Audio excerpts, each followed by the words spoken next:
오늘 하세나 본문은 열왕기상 6장 1절에서 13절까지의 말씀입니다. 이스라엘 자손이 이집트 땅에서 나온 지 480년, 솔로몬이 이스라엘의 왕이 된 지 4년째 되는 해 12월 곧 둘째 달에 솔로몬은 주님의 성전을 짓기 시작하였다. 솔로몬 왕이 주님께 지어 바친 성전은 길이가 60자이고 너비가 20자이고 높이가 30자이다. 성전의 본당 앞에 있는 현관은 그 길이가 20자로서 그 본당의 너비와 똑같고 그 너비는 성전 본당 밖으로 10자를 더 달아냈다. 그리고 그는 성전 벽에다가 붙박 이창을 만들었는데 바깥쪽을 안쪽보다 좁게 만들었다. 그리고 그 사방에 골방을 만들었다. 성전의 벽 곧 본당 양 옆과 뒤로는 쭉 돌아가면서 3층으로 다락을 만들었다. 아래층에 있는 다락은 그 너비가 5자이고 가운데 층에 있는 다락은 그 너비가 6자이고 3층에 있는 다락은 그 너비가 7자이다. 이것은 성전 바깥으로 돌아가면서 턱을 내어서 골방의 석가래가 성전의 벽에 박히지 않게 하였다. 돌은 채석장에서 잘 다듬어낸 것을 썼으므로 막상 성전을 지을 때에는 망치나 정 등 쇠로 만든 어떠한 연장 소리도 성전에서는 전혀 들리지 않았다. 가운데 층에 있는 골방으로 들어가는 문은 성전의 남쪽 측면에 있으며 나사 모양의 층계를 따라서 가운데 층으로 올라가게 하였다. 또 가운데 층에서부터 3층까지도 나사 모양의 층계를 따라서 올라가게 하였다. 이렇게 해서 그는 성전 짓기를 완성하였다. 성전의 천장은 백향목, 석가래와 널빤지로 덮었다.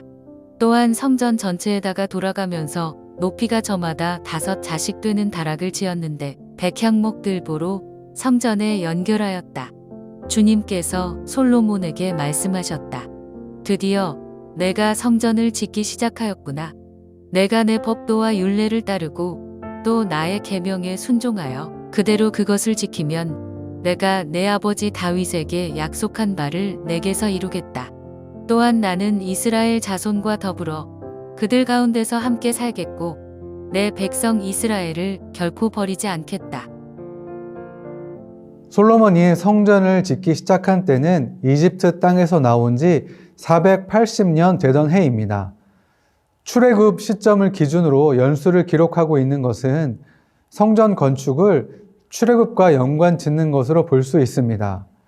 출애굽부터 이스라엘과 함께 이동하셨던 하나님께서 이제는 자신의 언약 백성인 이스라엘 가운데 정착하신다는 의미이며 많은 자손과 땅을 아브라함에게 약속하신 그 언약을 성취하신 후 이제 임시 거처인 성막을 대신하여 왕이신 하나님이 자기 백성과 거하시려고 성전을 세우신 것입니다.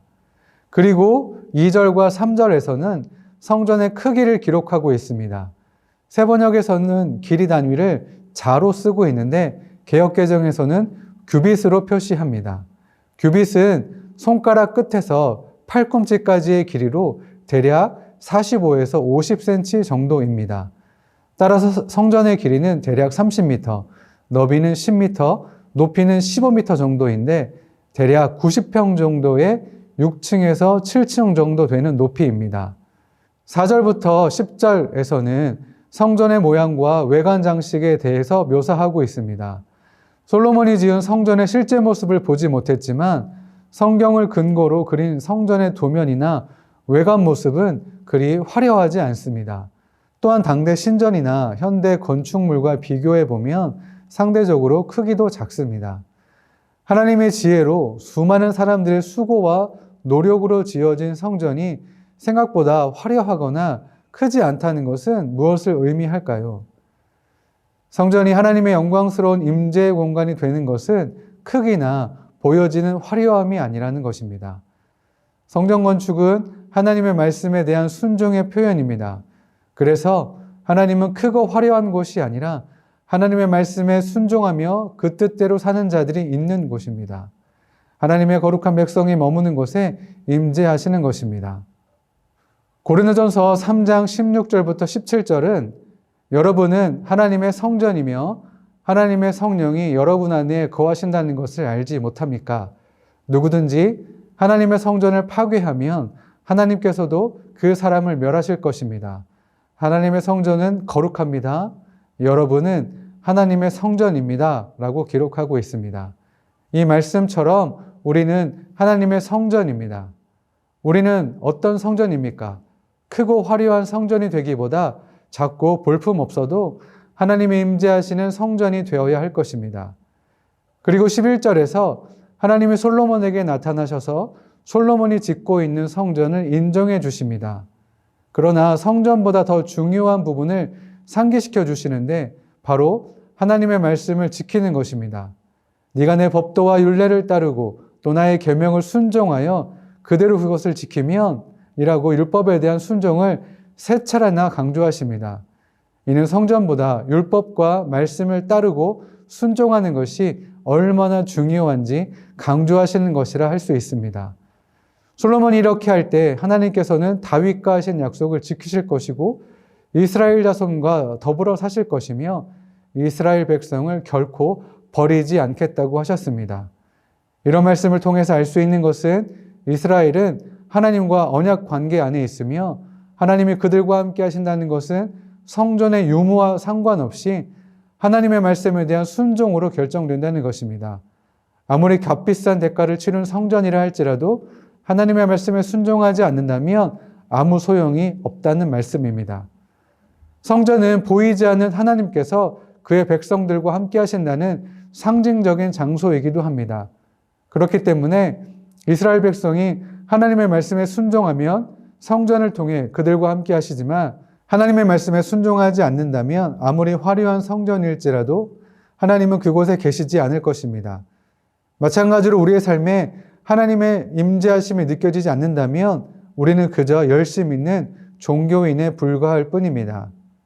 하나님은 자신의 말씀을 순종하고 따르는 자들과 함께 하시는 분이십니다.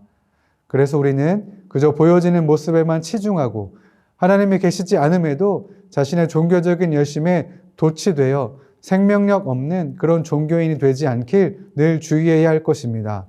오늘 하루도 하나님의 임재하심을 갈망하며 그 말씀에 순종하길 힘쓰시길 소망합니다. 오늘의 하시조는 세계 곳곳에서 빈곤으로 힘겨워하는 이들을 위해서 기도하고 후원하는 것입니다. 특별히 어린아이들을 위한 관심과 사랑으로 기도하고 후원하면 좋겠습니다. 오늘의 하시조 함께 하시죠.